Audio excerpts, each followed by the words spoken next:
Assalamualaikum warahmatullahi wabarakatuh. Selamat pagi semuanya. Selamat datang di video presentasi mata kuliah Sistem Informasi Manajemen. Kami dari kelompok 3 kelas 04-11 dan pada kesempatan kali ini kami akan membahas salah satu materi penting dalam dunia bisnis modern, yaitu Sistem Informasi Pemasaran atau disingkat SIP. SIP adalah salah satu bentuk sistem informasi yang secara khusus digunakan untuk mendukung kegiatan pemasaran dalam sebuah organisasi, mulai dari pengumpulan data, analisis pasar, hingga pengambilan keputusan strategis. Semuanya bisa difasilitasi oleh sistem ini. Dalam video ini, kami akan mengupas tuntas berbagai aspek dari sistem informasi pemasaran. Materi yang akan kami bahas meliputi definisi SIP, fungsi dan jenis-jenis SIP, komponen dan model SIP, evolusi konsep SIP, faktor-faktor keberhasilan dan kegagalan dalam implementasi SIP, manfaat SIP bagi perusahaan, SIP sebagai alat untuk menciptakan keunggulan bersaing, peran informasi internal dan eksternal dalam SIP, strategi pemasaran yang terintegrasi dengan sistem informasi, hingga bagaimana cara menganalisis dan mengembangkan SIP yang efektif. Semoga video ini dapat menambah wawasan dan memberikan gambaran yang jelas mengenai pentingnya peran sistem informasi pemasaran dalam menunjang keberhasilan sebuah bisnis. Langsung saja, mari kita mulai pembahasannya. Selamat pagi teman-teman semua, perkenalkan nama saya Alif Fabiastika dari kelompok 3. Saya akan menjelaskan bagian selanjutnya, yaitu definisi sistem informasi pemasaran. Untuk slide ini adalah slide yang akan menjelaskan mengenai apa sih sistem informasi pemasaran itu. Nah, pada bagian awal ini saya akan menjelaskan tentang pengertian sistem informasi pemasaran atau biasa disebut dengan MIS atau Marketing Information System. Sistem ini adalah sebuah sistem berbasis komputer yang dirancang untuk membantu perusahaan dalam proses pemasaran, khususnya dalam mengumpulkan, menyimpan, menganalisis, dan menyebarkan informasi yang relevan. Informasi ini sangat penting bagi manajer pemasaran karena menjadi dasar dalam mengambil keputusan yang tepat dan efektif. Menurut ahli pemasaran terkenal, Philip Kotler, sistem ini terdiri dari berbagai prosedur dan metode yang digunakan secara rutin untuk menghasilkan data pemasaran yang dibutuhkan, seperti informasi penjualan, promosi, harga, distribusi, hingga kepuasan pelanggan. MIS berperan penting dalam mendukung pengelolaan 4 elemen utama pemasaran, yaitu produk, harga, tempat, dan promosi atau yang dikenal sebagai 4P. Selain itu, sistem ini juga membantu mengoordinasikan berbagai elemen penting dalam perusahaan seperti tim pengembangan produk, logistik, dan layanan pelanggan. Dengan kata lain, MIS adalah alat yang sangat berguna untuk membuat kegiatan pemasaran menjadi lebih efisien, terarah, dan mampu mengikuti perubahan pasar secara dinamis.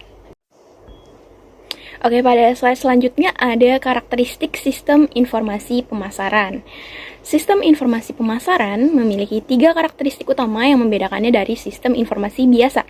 Yang pertama adalah luas dan fleksibel, yang berarti sistem ini bisa digunakan untuk berbagai aktivitas pemasaran dan dapat menyesuaikan diri dengan kondisi bisnis yang terus berubah. Kedua adalah formal dan berkelanjutan, artinya sistem ini dirancang untuk mendukung pengambilan keputusan jangka panjang secara strategis, bukan hanya untuk mengatasi masalah sesaat. Yang ketiga itu adalah relevan dan tepat waktu. Maksudnya itu sistem harus menyajikan informasi yang sesuai dengan kebutuhan pengguna dan tersedia saat dibutuhkan, bukan data mentah yang tidak bisa langsung digunakan. Nah, ketiga karakteristik ini memastikan bahwa SIP ini benar-benar berguna dalam mendukung kesuksesan pemasaran. Oke, setelah membahas karakteristik, sekarang kita akan membahas fungsi sistem informasi pemasaran. Sistem informasi pemasaran memberikan banyak manfaat nyata bagi perusahaan dalam menjalankan aktivitas pemasaran. Yang pertama, sistem ini membantu perusahaan dalam mengontrol perkembangan bisnis karena semua data yang masuk bisa langsung dipantau dan dianalisis. Yang kedua, SIP memudahkan pengelolaan data sehingga informasi bisa diakses dan digunakan dengan cepat dan tepat. Yang ketiga, sistem ini juga mempercepat deteksi kesalahan, sehingga jika terjadi kekeliruan dalam data, bisa segera diperbaiki. Yang keempat, SIP membantu menghemat waktu manajemen, terutama dalam proses pengambilan keputusan. Dan yang kelima, sistem ini mengurangi risiko kesalahan manusia, karena banyak proses yang sudah dilakukan secara otomatis dan sistematis. Semua fungsi ini menunjukkan betapa pentingnya SIP dalam meningkatkan efisiensi dan efektivitas kerja tim pemasaran. Oke, selanjutnya kita akan membahas jenis-jenis sistem informasi pemasaran. Menurut Philip Kotler, terdapat 3 jenis utama dalam sistem informasi pemasaran. Pertama adalah marketing intelligence, yaitu informasi yang dikumpulkan dari lingkungan luar seperti tren pasar, kegiatan pesaing, hingga perubahan perilaku konsumen. Jenis informasi ini sangat berguna untuk melihat peluang maupun ancaman dari luar perusahaan. Kedua, internal marketing information, yaitu data yang berasal dari dalam perusahaan, misalnya data penjualan, laporan keuangan, atau catatan operasional lainnya yang bisa dijadikan dasar untuk analisis pemasaran. Yang ketiga, ada marketing communication, atau disingkat Marcom, yaitu data atau informasi yang dihasilkan dari komunikasi antara perusahaan dan konsumen seperti iklan, promosi, maupun sosial media. Ketiga jenis sistem ini saling melengkapi dan dalam mendukung strategi pemasaran yang menyeluruh dan responsif terhadap perubahan pasar. Slide selanjutnya ada komponen sistem informasi pemasaran. Teman-teman, sistem informasi pemasaran tidak hanya terdiri dari satu bagian saja, tetapi dari beberapa komponen utama yang saling terhubung dan bekerja secara sistematis. Komponen ini mencakup input, model, basis data, output, serta teknologi dan kontrol. Masing-masing bagian ini memiliki peran penting dalam proses pengumpulan, pengelolaan, dan penyampaian informasi. Dengan struktur ini, SIP mampu menyediakan data yang dibutuhkan oleh perusahaan secara menyeluruh, tepat waktu, dan akurat, yang pada akhirnya digunakan untuk menunjang pengambilan keputusan yang lebih baik dalam pemasaran. Selanjutnya ada komponen input. Komponen input dalam SIP berperan dalam mengumpulkan data-data penting dari dalam dan luar perusahaan. Ada 3 bagian utama dalam komponen ini. Yang pertama adalah sistem informasi akuntansi yang menyediakan data penjualan dan transaksi keuangan yang akurat untuk dijadikan bahan analisis. Kedua, ada penelitian pemasaran yang melakukan pengumpulan data dari pelanggan dan calon pelanggan melalui survei, wawancara, atau observasi. Ketiga, ada intelijen pemasaran yang bertugas memantau pesaing, tren pasar, dan kondisi eksternal lainnya. Nah, semua data yang dikumpulkan dari ketiga bagian ini menjadi fondasi penting dalam proses pengambilan keputusan pemasaran. Oke, selanjutnya kita akan membahas model dan basis data pemasaran. Model pemasaran berfungsi untuk mengubah data mentah menjadi laporan atau simulasi yang bisa digunakan untuk mengambil keputusan strategis, seperti menentukan harga, memilih lokasi iklan, atau menilai efektivitas kampanye. Sedangkan basis data pemasaran adalah tempat penyimpanan semua informasi yang telah dikumpulkan. Data ini bisa berasal dari pelanggan, pesaing, ataupun aktivitas internal perusahaan. Nah, basis data ini menjadi sumber utama bagi perusahaan untuk melakukan analisis, membuat laporan, dan mendukung perencanaan pemasaran yang lebih cerdas. Oke, kita sekarang masuk ke komponen output dalam SIP. Komponen output adalah hasil akhir dari pemrosesan data dalam SIP. Output ini berupa informasi yang sudah diolah dan siap digunakan untuk pengambilan keputusan. Informasi ini dibagi ke dalam beberapa subsistem. Subsistem produk memberikan data tentang kualitas, fitur, dan performa produk di pasar. Subsistem tempat memberikan informasi tentang distribusi dan saluran penjualan. Subsistem promosi berkaitan dengan efektivitas promosi termasuk iklan dan kegiatan pemasaran lainnya. Terakhir, subsistem harga memberikan panduan dalam menentukan harga produk yang kompetitif. Semua output ini menjadi bahan pertimbangan penting dalam menyusun strategi pemasaran yang sukses. Subsistem bauran terintegrasi. Terakhir untuk bagian ini, kita bahas subsistem bauran terintegrasi, yaitu sistem yang menyatukan informasi dari keempat elemen utama dalam pemasaran, yaitu produk, harga, tempat, dan promosi. Subsistem ini memungkinkan manajer untuk melihat hubungan antara setiap elemen dan bagaimana mereka saling memengaruhi. Nah, salah satu model yang digunakan untuk mendukung sistem ini adalah Brain 8 yang dikembangkan oleh Profesor John D.C. Little. Model ini terdiri dari beberapa submodel yang menganalisis periklanan, promosi, penjualan, dan distribusi. Dengan menggunakan Brain 8, perusahaan bisa lebih mudah memahami bagaimana strategi pemasaran dapat mempengaruhi hasil penjualan dan bisa menyusun rencana pemasaran yang lebih efektif dan terintegrasi. Sekarang kita lihat gambar yang ada di slide berikutnya. Di sini membahas mengenai model sistem informasi pemasaran. Gambar ini menunjukkan model sistem informasi pemasaran yang terdiri dari 3 bagian utama, yaitu subsistem input, database, dan subsistem output. Pada sisi kiri terdapat 3 sumber input data, yaitu sistem informasi akuntansi, subsistem penelitian pemasaran dari sumber internal, serta subsistem intelijen pemasaran dari sumber lingkungan eksternal. Semua data dari input ini masuk ke dalam database pusat yang berfungsi menyimpan dan mengelola informasi. Kemudian dari database tersebut, data diproses dan dialirkan ke berbagai subsistem output seperti subsistem produk, tempat, promosi, harga, dan bauran terintegrasi yang akan menghasilkan informasi penting untuk mendukung pengambilan keputusan pemasaran. Informasi ini lalu digunakan oleh pemakai seperti manajer pemasaran atau pimpinan perusahaan sebagai dasar untuk menyusun strategi pemasaran yang lebih akurat dan responsif terhadap kondisi pasar. Selamat pagi teman-teman semua, perkenalkan nama saya Kevina Frislia dari kelompok 3. Saya akan menjelaskan bagian selanjutnya, yaitu evolusi konsep sistem informasi pemasaran. Evolusi konsep sistem informasi pemasaran. Pada tahun 1966, Profesor Philip Kotler memperkenalkan konsep marketing nerve center atau pusat saraf pemasaran untuk menggambarkan unit yang mampu mengumpulkan dan mengelola informasi pemasaran. Walau saat itu istilah sistem informasi pemasaran belum dipakai secara langsung, konsepnya sudah mengarah ke sana. Kotler membagi informasi pemasaran menjadi 3 jenis. Pertama, intelijen pemasaran, yaitu informasi yang diperoleh dari lingkungan luar seperti pasar dan pesaing. Kedua, informasi pemasaran internal, yaitu data yang dikumpulkan dari dalam perusahaan seperti laporan penjualan.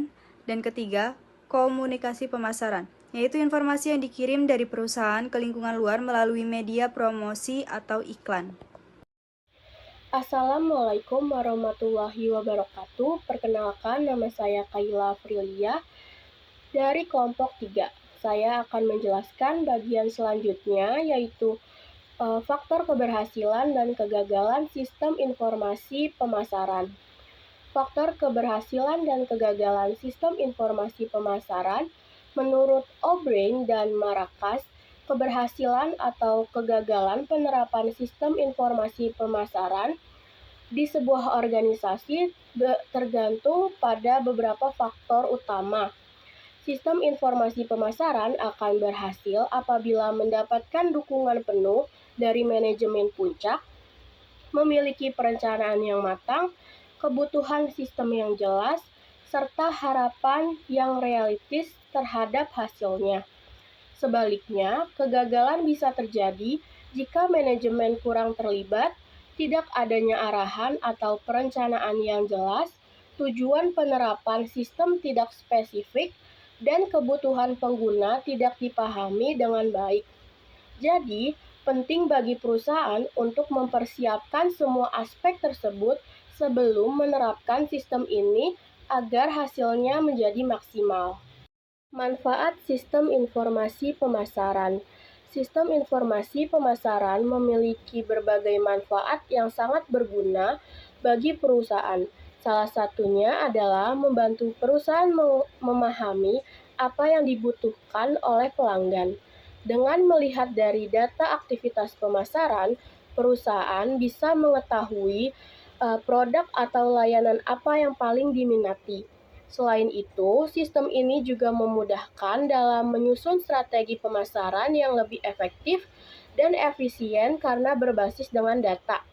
Sistem informasi pemasaran juga bisa digunakan untuk mengantisipasi ancaman dari pesaing dengan cara menganalisis tren pasar dan pergerakan kompetitor. Dengan begitu, perusahaan dapat mengambil langkah lebih cepat dan tepat dalam menghadapi persaingan. Sistem informasi pemasaran dan keunggulan bersaing. Di era digital dan serba cepat seperti sekarang, informasi menjadi kunci dalam pengambilan keputusan.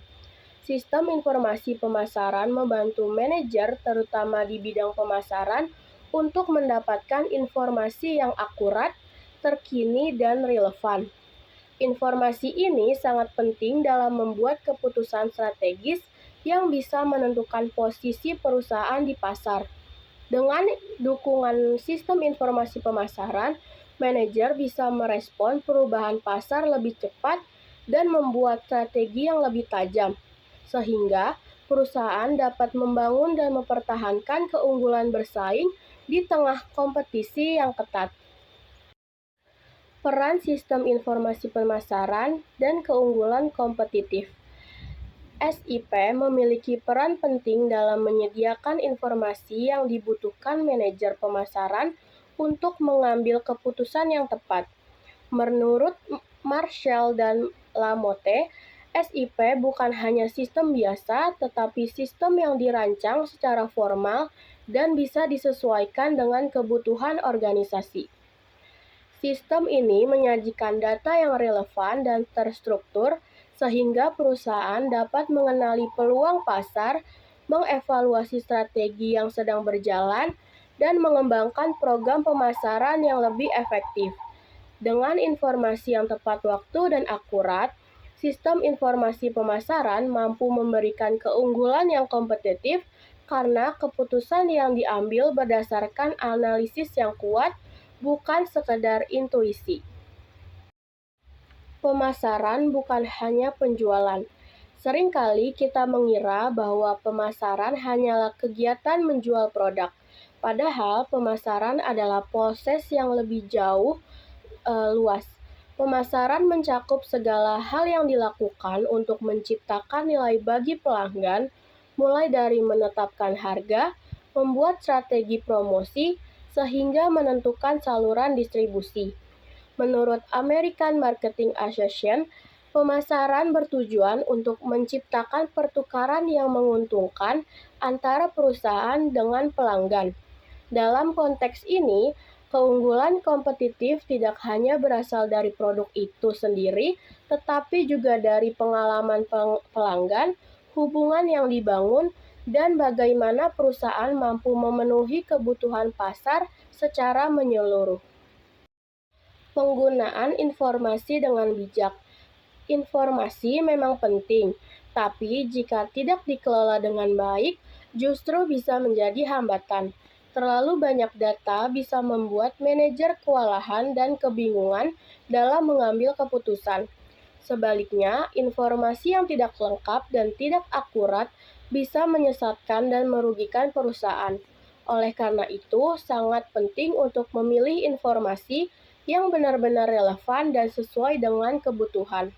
Sistem informasi pemasaran yang baik harus mampu menyaring dan menyajikan data yang tepat agar bisa digunakan secara efektif dalam pengambilan keputusan strategis yang mendukung daya saing perusahaan. Informasi internal dalam pemasaran. Informasi internal berasal dari aktivitas operasional dalam perusahaan dan sangat bermanfaat untuk pengambilan keputusan pemasaran. Misalnya, manajer penjualan bisa menggunakan data penjualan untuk memproyeksikan tren masa depan atau mengidentifikasi masalah yang terjadi di lapangan. Manajer pemasaran dapat melihat penurunan performa di wilayah tertentu dan segera untuk mencari solusinya. Tim promosi dapat mengevaluasi strategi promosi yang sebelumnya sudah dijalankan agar lebih efektif ke depannya. Layanan pelanggan atau customer service juga berperan penting dalam menyampaikan umpan balik yang dari konsumen yang bisa digunakan untuk meningkatkan kualitas produk. Bahkan, manajer produksi bisa memanfaatkan data ini untuk menekan biaya dan meningkatkan efisiensi proses produksi. Dan yang terakhir, pada bagian ini, ada informasi eksternal dalam pemasaran. Selain data dari perusahaan, informasi eksternal juga sangat penting untuk memahami kondisi pasar dan lingkungan bisnis. Misalnya, informasi tentang pesaing sangat dibutuhkan agar perusahaan bisa menyusun strategi yang lebih unggul. Informasi konsumen juga penting untuk mengetahui preferensi dan perilaku pembeli, sehingga produk dan strategi pemasaran bisa disesuaikan dengan kebutuhan mereka. Selain itu, informasi distribusi seperti kondisi ekonomi, geografis pasar, dan profil industri bisa membantu perusahaan menentukan lokasi yang strategis untuk membuka cabang baru atau mengatur target penjualan. Dengan memahami data eksternal ini, perusahaan bisa lebih siap menghadapi perubahan dan memanfaatkan peluang yang ada di pasar. Strategi pemasaran dan bauran 4P. Tugas utama manajer pemasaran adalah menyusun strategi yang mampu memaksimalkan sumber daya perusahaan untuk memasarkan barang, jasa, ataupun ide. Strategi ini dikenal sebagai bauran pemasaran atau 4P, yaitu produk yang merupakan apa yang dibeli konsumen untuk memenuhi kebutuhannya, harga, yaitu jumlah uang yang dibayar konsumen untuk mendapatkan produk, tempat, yaitu cara produk didistribusikan hingga sampai ke tangan konsumen, dan promosi, yaitu segala bentuk komunikasi untuk mendorong konsumen membeli termasuk iklan dan penjualan barang secara langsung. Keempat unsur ini harus disusun secara seimbang agar strategi pemasarannya berhasil. Hai teman-teman semua, perkenalkan nama saya Amelia Francisca Febrianti, saya dari kelompok 3. Selanjutnya saya akan menjelaskan tentang model sistem informasi pemasaran. Model sistem informasi pemasaran atau disingkat SIP adalah kumpulan bagian-bagian yang saling terhubung untuk membantu perusahaan dalam mengumpulkan, menganalisis, dan menyebarkan informasi penting yang dibutuhkan untuk membuat keputusan pemasaran. Dengan adanya sistem ini, proses pemasaran bisa berjalan lebih cepat dan akurat, karena keputusan yang diambil berdasarkan data, bukan sekedar perkiraan. Model ini mencakup berbagai subsistem seperti riset pemasaran, intelijensi pasar, dan sistem informasi pemasaran lainnya yang bekerja sama untuk mendukung pencapaian keunggulan bersaing di pasar. Subsistem pemasaran dalam SIP berfungsi untuk mendukung berbagai kegiatan pemasaran yang dikenal dengan konsep 4P, yaitu produk, promosi, tempat, dan harga. Produk adalah harga atau jasa yang ditawarkan untuk memenuhi kebutuhan pelanggan. Promosi adalah cara untuk memperkenalkan dan mendorong minat beli dari konsumen, baik untuk produk baru maupun yang sudah lama. Tempat berarti saluran distribusi atau lokasi penjualan yang digunakan agar produk bisa sampai ke tangan konsumen. Dan harga adalah nilai yang disepakati pembeli untuk mendapatkan produk. Dengan adanya SIP, perusahaan bisa menjalankan keempat elemen ini dengan lebih efektif dan terarah. Dalam praktiknya, sistem informasi pemasaran terdiri dari 3 subsistem utama yang saling melengkapi. Pertama adalah subsistem riset pemasaran yang digunakan untuk mencari tahu berbagai permasalahan atau peluang di pasar melalui penelitian. Kedua adalah subsistem intelijensi pasar yang mengumpulkan informasi dari luar perusahaan seperti perilaku pesaing atau perubahan tren konsumen. Ketiga adalah subsistem informasi akuntansi yang menyajikan data keuangan dan transaksi untuk mendukung analisis pemasaran. Ketiga subsistem ini bersama-sama membantu perusahaan mengambil keputusan yang lebih tepat dalam menghadapi persaingan pasar.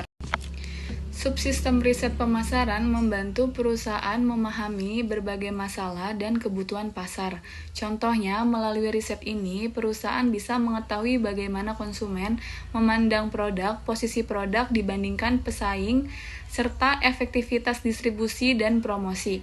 Sementara itu, subsistem intelijensi pasar berfungsi untuk mengamati perkembangan pasar, tren konsumen, dan langkah pesaing. Informasi dari subsistem ini sangat penting agar perusahaan dapat cepat beradaptasi dengan perubahan dan tetap relevan di mata konsumen. Subsistem informasi akuntansi sangat penting dalam SIP karena menyediakan data yang berkaitan dengan aktivitas keuangan dan transaksi perusahaan seperti data penjualan, pembelian, atau pembiayaan. Data ini kemudian diolah menjadi informasi yang berguna bagi manajemen, terutama untuk membuat keputusan yang berkaitan dengan biaya, keuntungan, atau pengelolaan sumber daya. Selain itu, subsistem ini juga membantu perusahaan untuk mengontrol dan mengevaluasi kegiatan operasional agar tetap efisien dan sesuai dengan tujuan yang ditetapkan. Untuk mengenalkan produk ke pasar dengan efektif, perusahaan perlu menjalankan proses pemasaran yang tepat, seperti promosi langsung maupun lewat media. Sebelum itu, data yang dikumpulkan harus relevan dan akurat. Pengumpulan data bisa dilakukan dengan berbagai metode seperti survei, wawancara, pengamatan, uji coba, hingga pengiriman pesan lewat email atau surat langsung. Semua teknik ini berguna agar informasi yang dikumpulkan benar-benar bisa digunakan dalam mengambil keputusan pemasaran. Selain itu, perusahaan juga harus memahami kondisi pasar, kebutuhan pelanggan, dan kekuatan produknya agar strategi yang dijalankan bisa berhasil. Subsistem promosi berfungsi untuk menarik perhatian konsumen agar mereka segera membeli produk, misalnya dengan memberikan diskon dalam waktu terbatas. Promosi yang dirancang dengan baik bisa meningkatkan penjualan secara signifikan. Selanjutnya, subsistem harga menentukan harga produk yang sesuai dengan persepsi nilai dan kualitas dari sudut pandang konsumen. Harga yang terlalu tinggi atau rendah bisa memengaruhi keputusan beli. Terakhir, subsistem unsur terpadu menyatukan semua elemen dalam bauran pemasaran produk, harga, tempat, dan promosi agar strategi yang dijalankan benar-benar efektif dan mendukung tujuan perusahaan. Dalam kegiatan riset pemasaran, pengumpulan data adalah langkah awal yang sangat penting. Ada beberapa metode yang umum digunakan. Pertama, sensus, yaitu mencatat seluruh elemen yang menjadi objek penelitian. Kedua, sampling, yaitu mengambil sebagian data dari populasi yang relevan untuk dianalisis. Ketiga, studi kasus, yaitu mendalami satu atau beberapa objek tertentu untuk memahami situasi yang lebih kompleks. Pemilihan metode ini disesuaikan dengan tujuan riset dan kondisi di lapangan agar hasil data bisa benar-benar mewakili kenyataan dan bisa dijadikan dasar dalam menyusun strategi pemasaran. Selamat pagi teman-teman semua, perkenalkan nama saya Safa Eviana dari kelompok 3. Saya akan menjelaskan bagian tentang model sistem informasi pemasaran atau output. Model sistem informasi pemasaran atau SIP memiliki beberapa subsistem output yang berfungsi untuk mengelola dan menyebarkan informasi penting terkait elemen-elemen dalam strategi pemasaran, seperti produk, promosi, distribusi, dan harga. Tujuan dari model ini adalah untuk membantu perusahaan dalam membuat keputusan pemasaran yang lebih efektif dan efisien. Dengan informasi yang tepat dan cepat, perusahaan dapat menyesuaikan strateginya sesuai dengan kondisi pasar dan kebutuhan konsumen. Saya akan menjelaskan bagian selanjutnya, subsistem output dari produk. Produk adalah bagian utama dari strategi pemasaran karena langsung berhubungan dengan keputusan konsumen dalam membeli. Subsistem output produk menekankan pada siklus hidup produk atau produk life cycle yang terdiri dari 4 tahap: perkenalan, perkembangan, kedewasaan, dan penurunan. Di tahap perkenalan, produk baru dikenalkan ke pasar biasanya dengan biaya tinggi dan penjualan rendah. Pada tahap perkembangan, produk mulai dikenal, penjualan meningkat, dan keuntungan mulai terlihat. Saat memasuki tahap kedewasaan, penjualan mencapai puncak tetapi persaingan semakin ketat, sehingga perlu inovasi. Terakhir, pada tahap penurunan, penjualan menurun dan perusahaan harus memutuskan apakah produk perlu diperbarui atau dihentikan. Selanjutnya, saya akan menjelaskan strategi perpanjangan siklus produk dan evaluasi produk baru. Untuk memperpanjang masa hidup produk, perusahaan bisa melakukan berbagai strategi, seperti meningkatkan kualitas, menambahkan manfaat baru, mengemas ulang produk agar terlihat lebih menarik, atau bahkan menjangkau pasar baru yang belum pernah digarap. Selain itu, untuk menilai produk baru sebelum diluncurkan, perusahaan bisa menggunakan beberapa pendekatan, seperti analisis kekuatan merek, analisis kebutuhan pasar, pengamatan tren, penggunaan data online, hingga menjalin aliansi strategis. Semua langkah ini bertujuan agar produk baru yang dikembangkan benar-benar sesuai kebutuhan pasar dan memiliki peluang sukses yang lebih besar. Saya akan menjelaskan bagian selanjutnya, yaitu daur hidup produk. Gambar yang ditampilkan menunjukkan daur hidup sebuah produk atau produk life cycle yang terdiri dari 4 tahapan: perkenalan, perkembangan, kedewasaan, dan penurunan. Pada tahap perkenalan, volume penjualan masih rendah, sehingga produk perlu dikenalkan secara aktif ke pasar. Memasuki tahap perkembangan, penjualan mulai meningkat tajam karena pasar mulai menerima produk. Kemudian, di tahap kedewasaan, penjualan mencapai puncaknya. Namun di fase ini, perusahaan mungkin perlu meninjau kembali strategi produk agar tetap kompetitif. Yang terakhir, pada tahap penurunan, penjualan mulai menurun akibat kejenuhan pasar atau munculnya produk baru, sehingga perusahaan harus mempertimbangkan apakah produk masih layak dipertahankan atau perlu dihapus dari pasar. Gambar ini juga menampilkan pertanyaan kunci di setiap tahap, seperti apakah produk perlu dikenalkan, apakah strategi harus diubah, dan apakah produk sebaiknya dihentikan. Selanjutnya, saya akan menjelaskan subsistem output, tempat, dan promosi. Penentuan lokasi distribusi sangat memengaruhi kesuksesan produk. Misalnya, produk tradisional seperti minyak kemiri lebih cocok dijual di desa, sementara kopi kemasan lebih laku di kota. Subsistem tempat mencakup semua saluran distribusi, seperti agen, toko grosir, dan supermarket. Sementara itu, promosi berbasis teknologi kini makin penting. Melalui internet dan aplikasi seperti Gojek, Grab, atau Tokopedia, perusahaan bisa menyampaikan iklan langsung ke konsumen, bahkan secara tidak langsung. Saat mereka menggunakan aplikasi, ini membuat promosi lebih murah dan lebih luas jangkauannya. Saya akan menjelaskan bagian selanjutnya, yaitu arus informasi dua arah. Gambar ini menunjukkan alur distribusi barang dan informasi dalam rantai pasok dengan menekankan pada arus informasi dua arah antara setiap pelaku rantai pasok, mulai dari pemasok, perusahaan manufaktur, pedagang besar, pengecer, hingga konsumen. Di sepanjang proses ini, terdapat dua alur penting, arus material atau produk dari kiri ke kanan, dan arus informasi dua arah. Artinya, informasi seperti permintaan pasar, stok barang, hingga umpan balik dari konsumen dapat mengalir kembali ke hulu rantai pasok, dan tidak hanya berjalan satu arah. Sistem ini memungkinkan setiap pihak untuk melakukan penyesuaian secara real time berdasarkan data aktual, sehingga dapat meningkatkan efisiensi, mengurangi pemborosan, dan memenuhi kebutuhan konsumen secara lebih responsif dan tepat. Saya akan menjelaskan bagian selanjutnya, yaitu subsistem output harga. Harga sangat menentukan apakah konsumen akan membeli suatu produk atau tidak. Dalam sistem ini, penetapan harga bisa dilakukan dengan beberapa cara, seperti berdasarkan biaya produksi, harga pesaing, atau persepsi nilai dari konsumen. Strategi harga juga bisa disesuaikan dengan tahap siklus hidup produk. Misalnya, saat produk mulai tumbuh, harga bisa dipertahankan agar konsumen terbiasa. Saat pasar sudah penuh saingan, harga mungkin perlu disesuaikan. Dan di tahap penurunan, harga bisa diturunkan untuk menarik minat beli atau menghabiskan stok. Saya akan menjelaskan bagian terakhir, yaitu subsistem output bauran terintegrasi. Subsistem bauran terintegrasi berfungsi untuk membantu manajer menyusun strategi pemasaran yang mempertimbangkan gabungan dari keempat elemen utama pemasaran: produk, harga, tempat, dan promosi. Salah satu alat bantu dalam sistem ini adalah model branding, yang membantu perusahaan untuk memproyeksikan hasil dari kombinasi strategi pemasaran yang dipilih.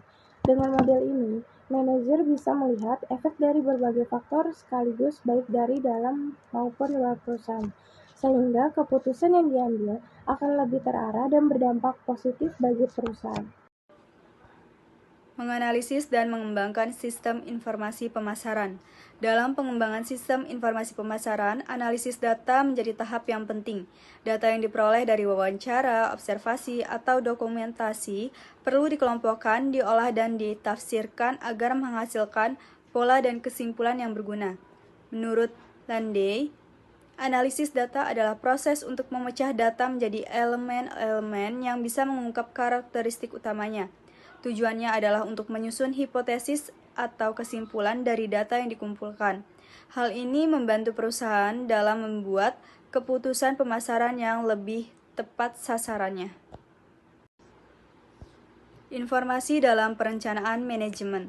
Informasi memiliki peran penting dalam proses manajemen, terutama dalam pemecahan masalah. Menurut Herbert, proses ini terdiri dari 4 tahap. Yang pertama, intelijen, yaitu mengidentifikasi masalah. Yang kedua, perancangan, yaitu membuat alternatif solusi. Yang ketiga, pemilihan, yaitu menentukan tindakan terbaik. Dan yang terakhir, peninjauan, yaitu mengevaluasi hasil keputusan. Teknologi informasi sangat membantu dalam proses ini karena mampu mempercepat pengolahan data, menurunkan biaya operasional, dan membuat keputusan manajemen jadi lebih akurat dan efisien. Pemrosesan data. Pemrosesan data adalah proses mengubah data mentah menjadi informasi yang bermanfaat. Dalam dunia pemasaran, proses ini biasanya menggunakan komputer agar lebih cepat dan efisien.